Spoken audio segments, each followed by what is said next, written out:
Sudah, ya. Sudah dikerjakan semua ya? Sudah submit semua?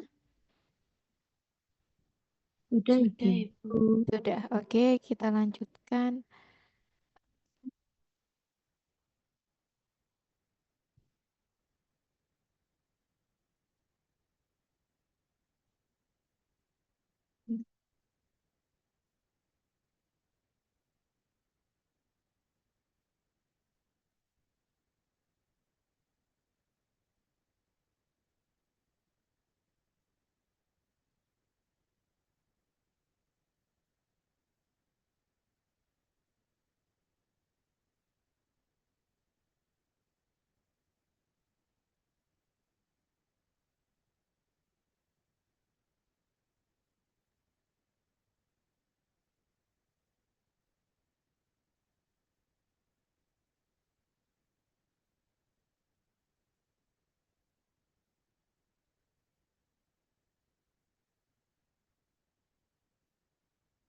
Ya,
oke, baik kita lanjutkan. Materi selanjutnya adalah mengenai antiparasit.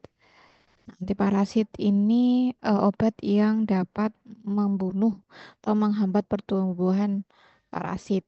Nah, antiparasit ini termasuk antiprotozoa yang bisa digunakan untuk penyakit amebiasis dan giardiasis. Nah, oke, kita akan bahas mengenai obat amebiasis atau anti-amebiasis. Yang pertama adalah metronidazol, tinidazol, ornidazol, paromomicin. Namun yang di Indonesia di sini ada metronidazol, tinidazol, dan paromomicin. Nah, di sini ada perbedaannya ya, secara struktur pastilah berbeda, namun metro dan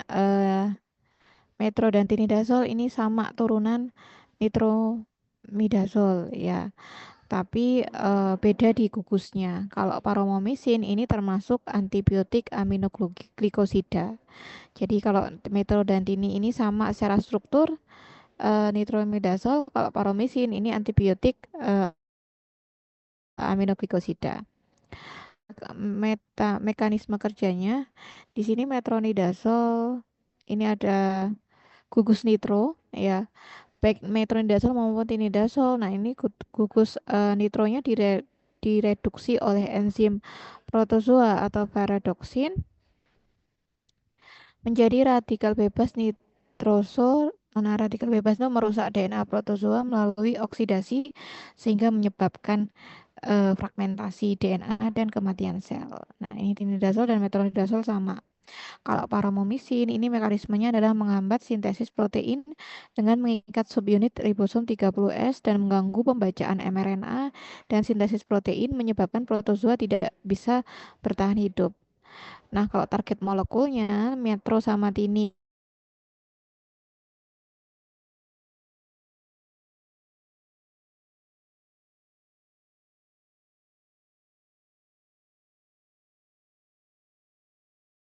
bekerja di tingkat translasi protein. Kemudian kalau metronidazol dan tinidazol ini spesifik untuk organisme anaerob karena hanya memiliki enzim yang dapat mereduksi gugus nitro. Sama tini sama metro. Kalau paromomisin ini tidak spesifik untuk organisme anaerob. Nah, berfungsi di lumen usus pada protozoa seperti Entamoeba histolytica. Kemudian kalau toksisitas pada sel inang, nah menyebabkan efek toksik pada sel inang tapi lebih rendah ya karena aktivasinya hanya terjadi pada sel protozoa sama seperti tinidazol. Nah, kalau yang paromisin ini toksisitasnya minimal ya karena kerjanya tuh hanya di usus aja, nggak sampai diserap. Oke. Kemudian penetrasinya, kalau penetrasi ke jaringan ini metro sama tinidazol sama ya. Jadi dia penetrasinya baik ke jaringan. Namun paromomisin ini penetrasinya nggak sampai ke jaringan, hanya lokal saja. Dia menembus jaringan hanya efektif di lumen usus. Kemudian keunggulan mekanisme kerjanya kalau metro sama tinidazol ini spektrum luas anaerob ya. Kalau paromisin ini cenderung lebih aman karena nggak diserap, efeknya lokal pada usus ya nggak menimbulkan efek sistemik.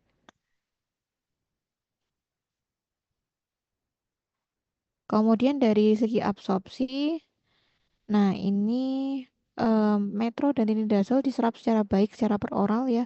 Bioavailabilitasnya sama 90% dan tidak dipengaruhi oleh makanan. Kalau paromomisin ini tidak diserap ya secara signifikan dari saluran gastrointestinal sehingga hanya bekerja di lumen usus. Kemudian kalau distribusinya luas metro dan tinidazol, tapi kalau paromomisin nggak sampai kemana-mana, cuma ada di lumen usus. Kemudian kalau metro sama tinidazol sama-sama di metabolisme di hati, kalau paromomisin ini tidak di metabolisme secara signifikan karena kerja lokal di lumen usus. Kemudian eliminasinya ini sama-sama lewat urin ya, sama-sama lewat urin. Tapi kalau paromomisin ini sedikit sekali lewat urin, nah hampir seluruhnya lewat feses. Nah, waktu paruh yang paling panjang di sini adalah tinidazol. Kemudian interaksinya metronidazol dengan tinidazol ini terdapat interaksi di fase metabolisme. Kalau paromomisin nggak ada interaksi signifikan karena dia tidak masuk ke sirkulasi sistemik. Kemudian onset aksinya cepat juga, tapi kalau pomosin ini terbatas pada lumen ya. Jadi lumen usus dia bekerjanya lokal tanpa efek sistemik. Di sini metronidazol dan tinidazol digunakan untuk amoebiasis invasif ekstraintestinal dan giardiasis trichomoniasis. Kalau paromomisin ini amoebiasis usus di luminal sebagai terapi tambahan pada leishmaniasis visceral. Nah, kalau metro sama ini efektif untuk amoebiasis invasif. Kemudian kalau paromomisin ini hanya efektif pada lumen usus, nggak bisa menembus jaringan.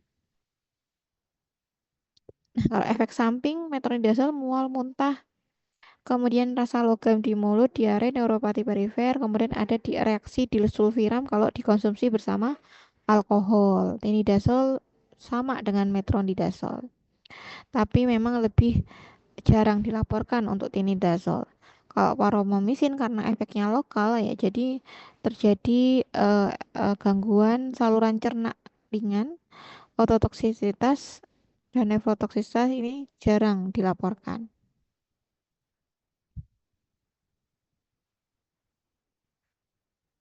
Nah, di sini untuk metronidazol ini bisa untuk infeksi bakteri anaerob selain untuk parasit.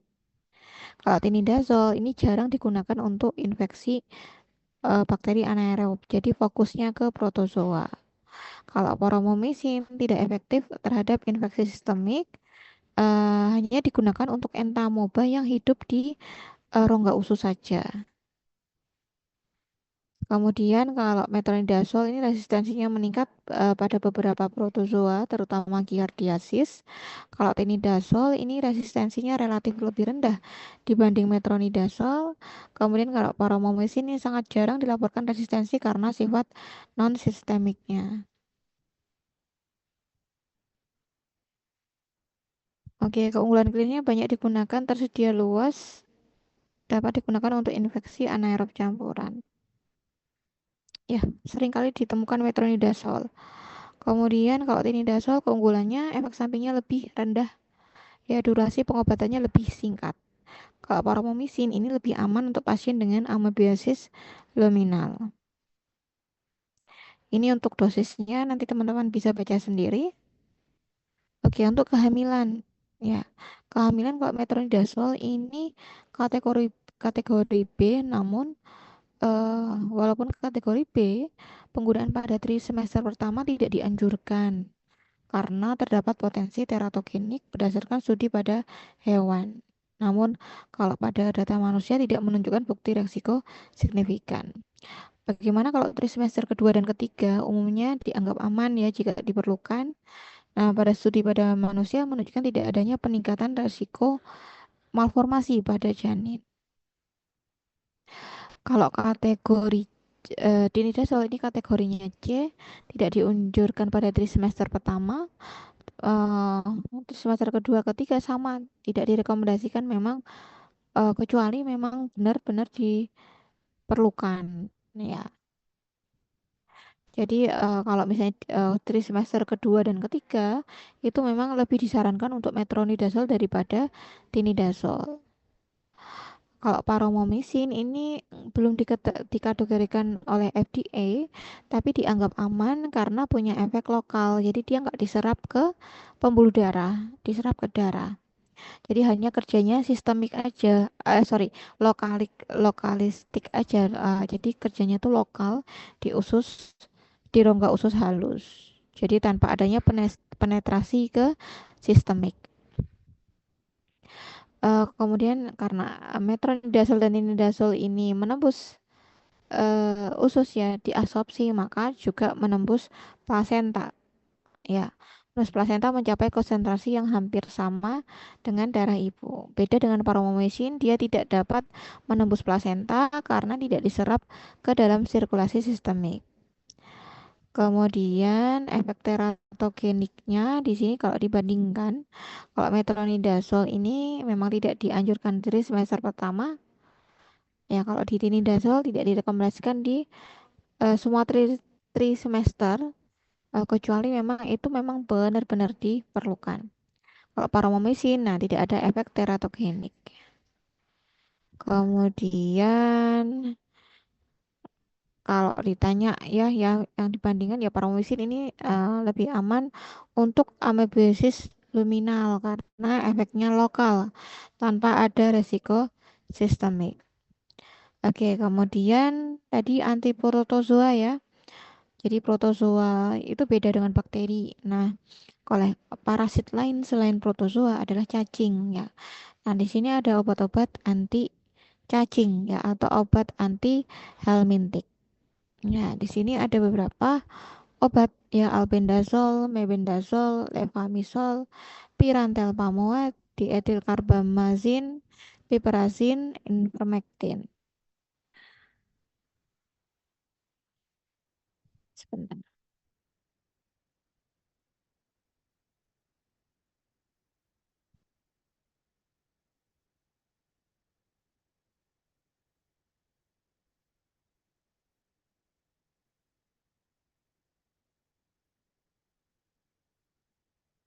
Nah, yang ada di Indonesia di sini eh yang tersedia di pasaran di sini ada albendazole, mebendazole, levamisole ini jarang digunakan, pirantel pamoat dan dietil karbamazin atau DEC. Dulu ada sebenarnya piperazine tapi kok saat ini sudah produknya sudah tidak ada lagi. Ivermectin ini biasanya untuk hewan ya dan pas COVID itu agak populer karena Katanya ini ivermectin efektif untuk COVID, tapi belum ada bukti ilmiah yang membuktikan. Oke, kita bandingkan saja antara albendazole, melbendazole, sama pirantel pamoat dan dietil karbamazin. Nah, albendazole, mebendazole ini golongannya sama ya, dia termasuk golongan benzimidazole. Jadi mengandung inti benzimidazole yang disubstitusi oleh gugusnya. Albendazole sama mebendazole hanya beda di gugusnya. Kemudian kalau pirantel pamoat ini termasuk pada kelompok pirimidin ya. Kalau dietilkarbamazin ini termasuk kelompok piperazin. Nah, secara mekanisme kerja albendazole dan mebendazole sama, dia menghambat mikrotubulus, ya. Dia menghambat yang namanya polimerasi tubulin parasit dengan mengikat protein beta tubulin.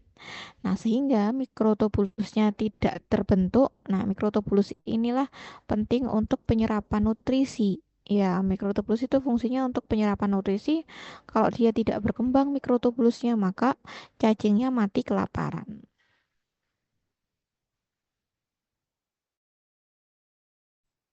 Kemudian mebendazole sama ya mekanismenya, sama albendazole.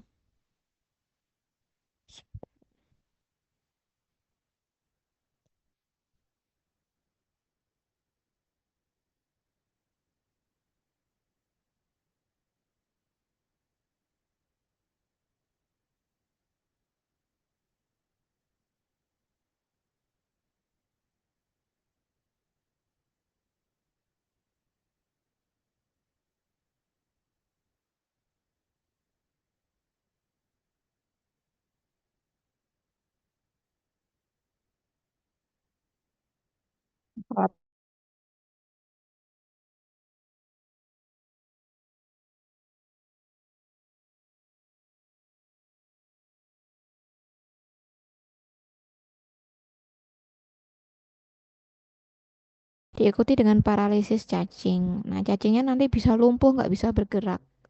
Kalau di etilkarbamazin juga antagonis neuromuskular, dia juga sama menghambat transmisi neuromuskular mikrofiliasis atau cacing pada kaki gajah yang menyebabkan dia nggak bisa bergerak, motilitas parasitnya terganggu, ya sehingga nanti dia tidak bisa eh, apa namanya, nggak bisa bergerak gitu, jadi ikut dikeluarkan bersama fesesnya.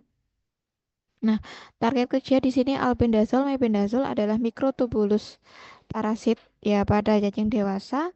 Kalau pirantel pamoat ini tadi pada saraf ya, sama seperti di etil karbamazin, sama-sama di saraf ya.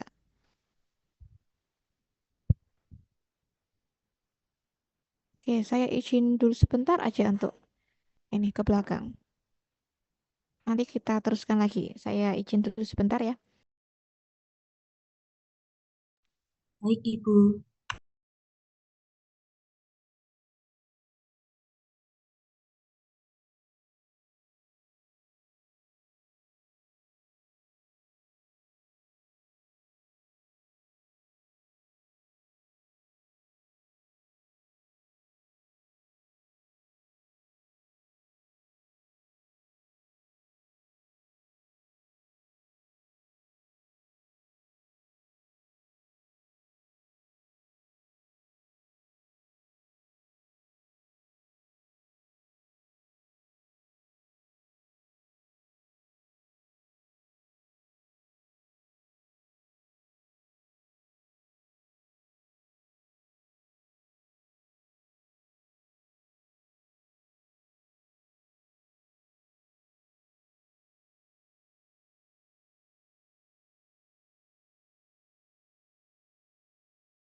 Em, Oke, tadi efek pada parasit, albendazole tuh menghentikan metabolis, replikasi dan metabolisme parasit yang menyebabkan kematian seluler secara perlahan. Kalau pirantel pamuat dan dietil karbamazin ini menyebabkan paralisis spastik pada cacing.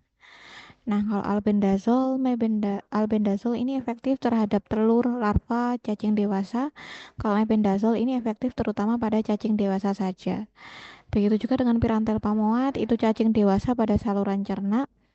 Kemudian kalau dietilkarbamasin ini efektif terhadap mikrofilariasis ya, cacing penyebab kaki gajah dan tahap larva dari filaria.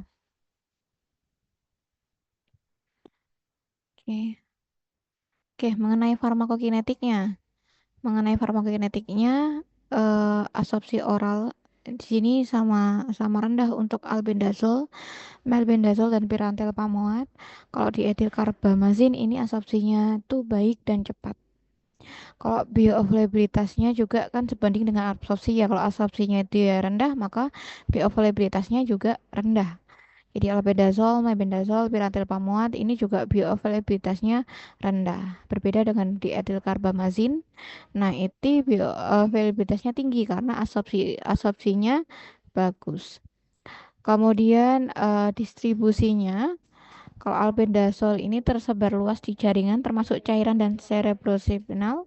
Kalau mebendazole ini terdistribusi terbatas pada sebagian besar dan tetap berada di saluran cerna. Kalau pirantel pamuat juga terbatas pada saluran cerna. Kalau dietilkarbamazin ini luas ya sampai ke limfa organ target seperti paru. Kemudian sama-sama di metabolisme, tapi pirantel pamuat ini tidak di metabolisme secara signifikan. Jadi sebagian besar dikeluarkan dalam bentuk yang tidak berubah. Waktu eliminasinya di sini eh kalau pirantel pamuat tuh pendek ya. Waktu paruh eliminasinya tes setengahnya 1 sampai 2 jam. Di etilkarbamazin ini 2 sampai 3 hari lebih lama ya. Paling lama di etilkarbamazin. Untuk ekskresinya semuanya lewat urin kecuali pirantel pamoat ini sebagian besar diekskresikan lewat feses. Kemudian efek makanan. Nah, efek makanan ini tidak dipengaruhi secara signifikan oleh makanan kecuali albendazole. Albendazole ini absorpsinya meningkat jika diberikan bersama makanan. Nah, untuk jenis cacing apa saja yang bisa diobatin, ya bisa dibunuh gitu. Kalau albendazole ini ada cacing gelang, cacing tambang, cambuk, ya, neurositekerosis, kemudian echinokokis. Kalau albendazole hampir sama dengan albendazole. Kemudian kalau pirantel pamuat karena kerjanya di saluran cerna, ya dia infeksi cacing kremi, cacing gelang, cacing tambang yang ada di lumen usus. Kemudian kalau di etilkarbamazin ini khusus ya untuk penyakit kaki gajah. Kaki gajah yang disebabkan oleh cacing Wucheria bancrofti. Ya. Kemudian efikasinya tadi sudah disebutkan ya. Kemudian penggunaan khususnya, hmm, kalau pirantil pamuat ini terapi pilihan pada infeksi ringan cacing kremi. Kalau melbendazole ini infeksi nematoda di saluran gastrointestinal. Kalau diethylcarbamazine ini khusus untuk cacing pada kaki gajah atau filariasis. Kemudian mebendazole pirantel pamuat ini relatif aman untuk anak-anak dan dewasa. Dosisnya bisa dibaca sendiri.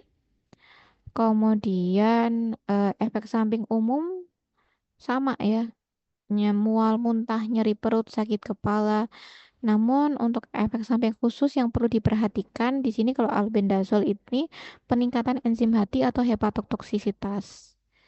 Kemudian bisa rambut rontok atau kejadian langka yaitu alergi berat. Mebendazole sama seperti albendazole. Kemudian kalau pirantel pamuat paling yang kejadian langkanya alergi berat. Kemudian kalau di etil karbamazin adalah reaksi Mazzoti ya. Jadi terjadi demam, nyeri otot ruam, hipotensi akibat dari cacing kaki gajahnya tadi mikrofiliarisisnya dia mati. Menurut keamanan pada kehamilan, ya, albendazole ini tidak dianjurkan untuk semester pertama karena potensi teratogenik. Nah, dapat dipertimbangkan pada di semester kedua dan ketiga bisa sih dipakai, tapi kalau memang manfaatnya lebih besar daripada resikonya. Kategorinya C dan catatan khususnya adalah sebaiknya dihindari pada semester pertama. Pastikan tidak ada kehamilan sebelum memulai terapi ya. Jadi dicek dulu hamil atau tidak. Mebendazole juga sama, tidak dianjurkan selama semester pertama. Jadi kategori kehamilan FDA-nya adalah C. Nah, studi pada hewan menunjukkan ada potensi resiko teratogenik ya. Nah, penggunaannya memang dibatasi ya untuk infeksi berat yang memang membahayakan jiwa bagi si ibu.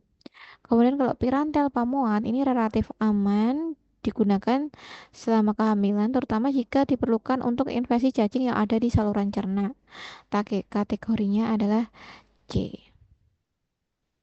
Nah, kalau di etil karbamasin untuk sakit kaki gajah ya, ini tidak dianjurkan kategorinya X kalau memang untuk filariasis, jadi tidak diperbolehkan atau dikontraindikasikan. Oke, kita menuju ke anti malaria.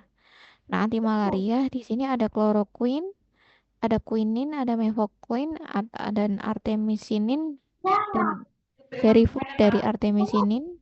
Kemudian ada obat atau vakuon atau proguanil.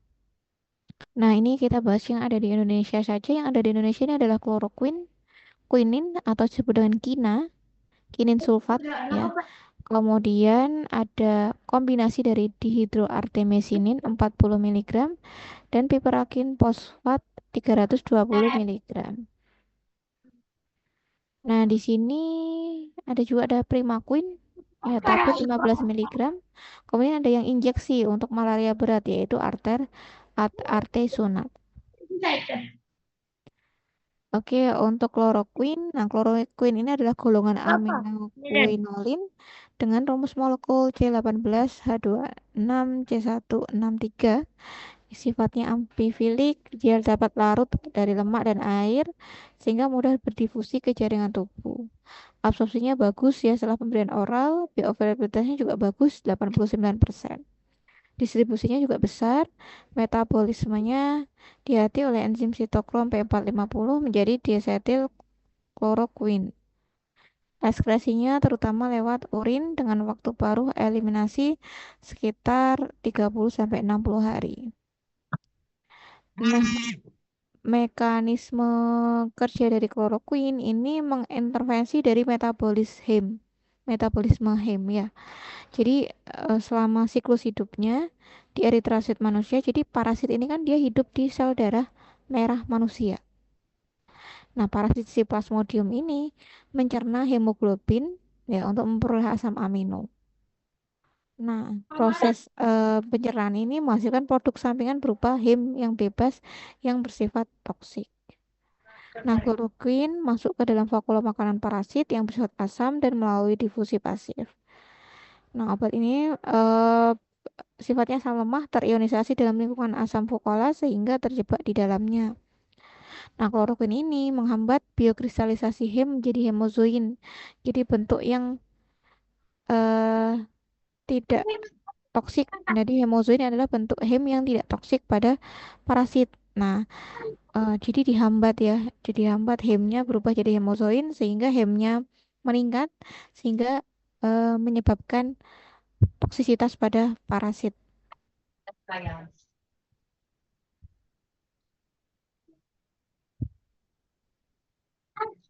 Nah, kloroquine digunakan untuk pengobatan dan pencegahan malaria yang disebabkan oleh Plasmodium vivax, Plasmodium oval, kemudian Plasmodium malariae. Kemudian efektif juga Plasmodium falciparum yang masih sensitif meskipun resistensi terhadap kloroquine telah meluas di banyak daerah endemik. Efek samping paling umum ya tadi ya mual, muntah, sakit kepala, pusing.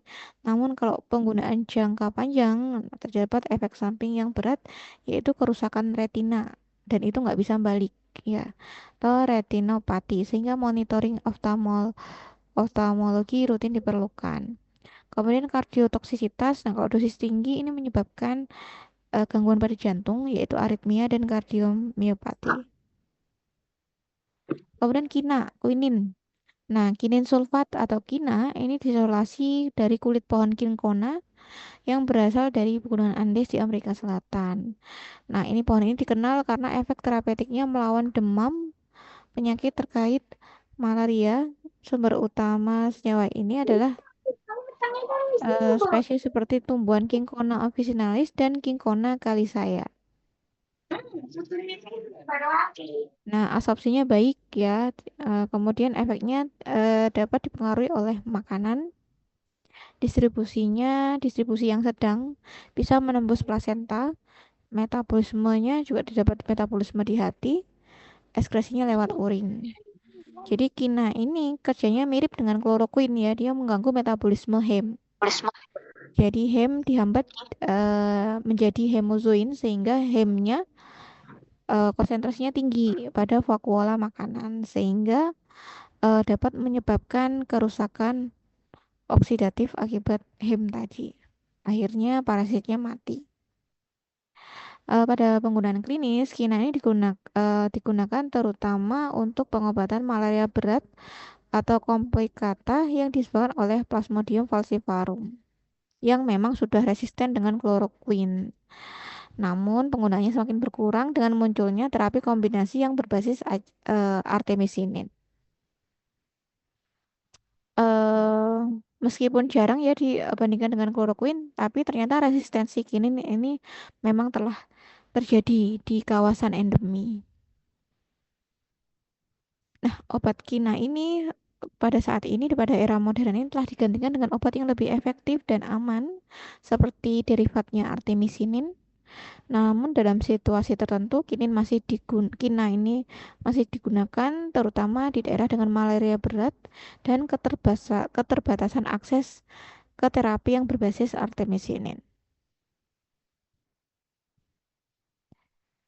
Nah, di sini efek samping ringan ini mual, muntah, diare, kemudian pusing, sakit kepala, tinnitus. Nah, pusing, sakit kepala, tinnitus ini gejala yang dikarenakan kinin ya, disebut dengan kinkonism. Kemudian kalau efek samping berat itu pada jantung, hemolisis, darahnya lisis sendiri, kemudian hipoglikemia. Kemudian obat berikutnya adalah Primaquine. Nah, Primaquine ini adalah obat anti malaria dari golongan 8 aminoquinolin. Nah, berbeda dengan anti malaria lainnya seperti chloroquine dan kinin, Primaquine ini memiliki peran untuk mengeliminasi bentuk hipnozoidnya dari parasit Plasmodium vivax dan Plasmodium oval yang bertanggung jawab atas kekambuhan malaria. Jadi malaria itu bisa kambuh karena ada bentuk hipnozoidnya. Nah, si Primaquine ini me- menghambat atau mengeliminasi dari hipnozoid. Nah, dengan kemampuan ini, Primaquine merupakan obat ini pertama untuk pencegahan kambuh malaria atau radical cure ya. Primaquine ini adalah turunan dari 8 aminoquinolin dengan rumus molekul C1521N30.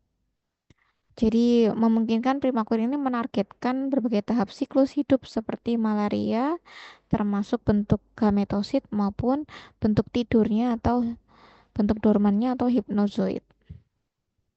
Absorpsinya diserap dengan baik, bioavailabilitasnya juga bagus 96%, di metabolisme di hati, diekskresikan lewat urin.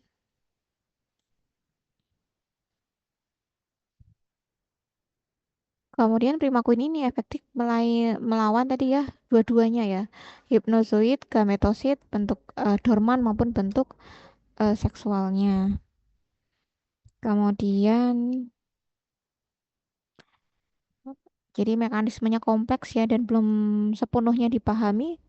Namun ada beberapa teori utama yang tentang mekanismenya yaitu produksi radikal bebas, disrupsi fungsi mitokondria dari parasit atau efek dari anti gametosit.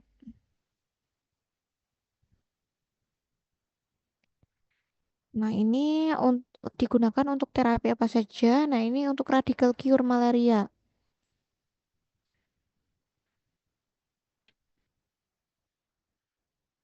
Ya, jadi Primaquine ini adalah obat pilihan untuk mengobati infeksi Plasmodium vivax oval karena kemampuan mengeliminasi hipnozoid di hati dan mencegah kekambuhan. Kemudian dapat mengeliminasi gametosit, Plasmodium falciparum sehingga mengurangi resiko malaria dari manusia ke nyamuk. Kemudian profilaksis Maria, Primaquine ini dapat digunakan untuk profilaksis dalam situasi tertentu, terutama bagi pelancong yang menuju ke daerah endemik malaria. Nah, efek samping umum sama ya, efek samping beratnya hemolisis, metamoglobinemia. Kemudian kontraindikasinya, jadi pasien pada kekurangan enzim G6PD atau G6PD ini dapat terjadi eh, penghancuran dari sel darah merah atau hemolisis ya. Jadi tes G6PD ini harus dilakukan sebelum diberikan Primaquine. Kemudian pada wanita hamil, Primaquine ini dapat menyebabkan hemolisis pada janin jika janin memiliki defisiensi dari G6PD. Kemudian kontraindikasi juga untuk pada pasien gangguan fungsi hati berat. Oke, obat selanjutnya adalah artesunat. Nah, artesunat ini adalah obat anti malaria dari golongan artemisinin yang berasal dari tanaman Artemisia annua. Ini digunakan pada pengobatan tradisional Tiongkok selama berabad-abad. Nah, artesunat ini adalah derivat semisintetiknya dari artemisinin dengan keunggulan beberapa aktivitas anti malaria yang kuat, cepat, dan efektif terutama terhadap Plasmodium falciparum termasuk strain resisten kloroquine. Nah, obat ini direkomendasikan oleh WHO sebagai terapi lini pertama malaria berat. Oke, artesunat ini derivatnya dari dihidroartemisinin ya, yang memberikan sifat larut air, memungkinkan pemberian melalui injeksi. Absorpsinya dia pemberian intravena dan intramuskular dan secara cepat diubah menjadi dihidroartemisinin. Kemudian terdistribusi luas ke jaringan tubuh, kemudian di metabolisme di hati, kemudian dikeluarkan dengan tes tengah sekitar 2 sampai 3 jam. Dikeluarkan lewat urin dan feses. Mekanisme kerjanya, biasanya artesunat memiliki mekanisme kerja yang unik melibatkan kerusakan dari oksidatif parasit dari malaria. Jadi mekanisme kerjanya aktivasi endoperoksida, kemudian produksi radikal bebas, kemudian kerusakan dari parasit. Nah, ini spektrum aktivitas ini efektif terhadap berbagai tahap siklus dari hidup Plasmodium, termasuk sison eritrositik. Kemudian gametosit muda merupakan artesunat yang tidak membunuh gametosit matang, tapi penggunaannya dapat mengurangi penularan malaria. Jadi artesunat ini efektif terhadap Plasmodium falciparum yang sudah resisten terhadap kloroquine, mifequine, dan sulfadoxin pyrimethamine. Nah, indikasinya untuk malaria berat ya. Lini pertama untuk malaria berat ini adalah artesunat, terutama yang disebabkan oleh Plasmodium falciparum. Kemudian juga bisa digunakan pada malaria yang tidak berat ya, biasanya kombinasi dengan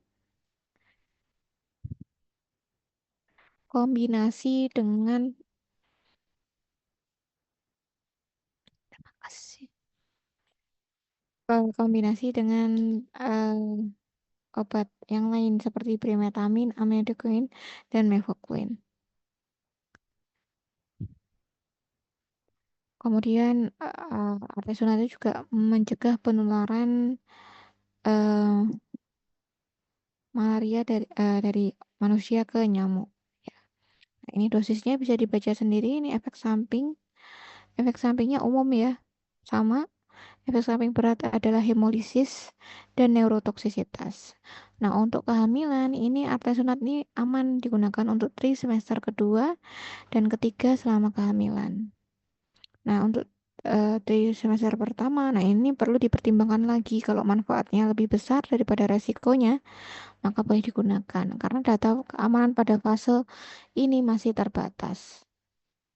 Nah, keunggulan artesunat ini lebih cepat kerjanya ya daripada anti malaria lain.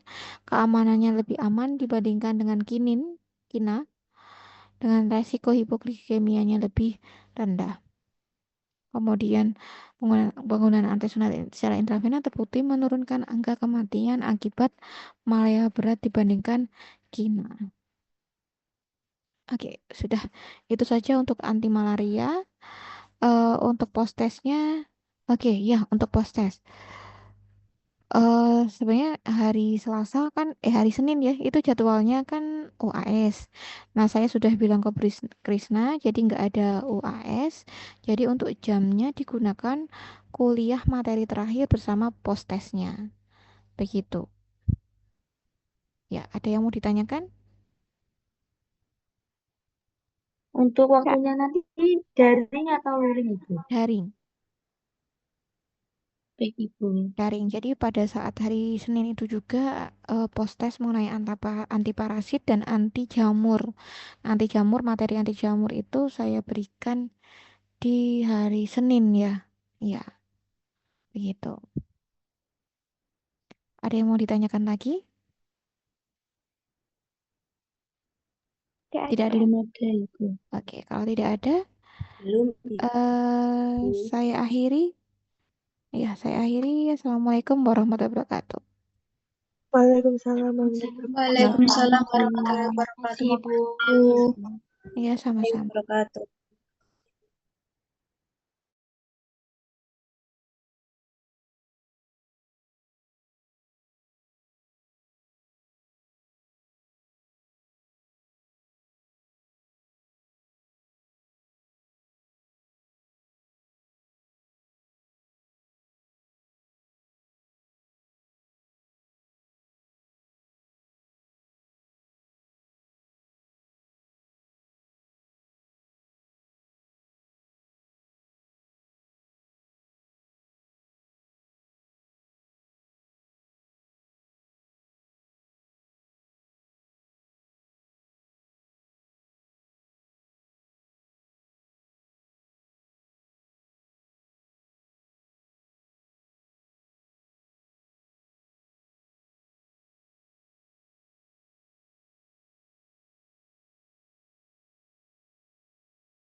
Oh,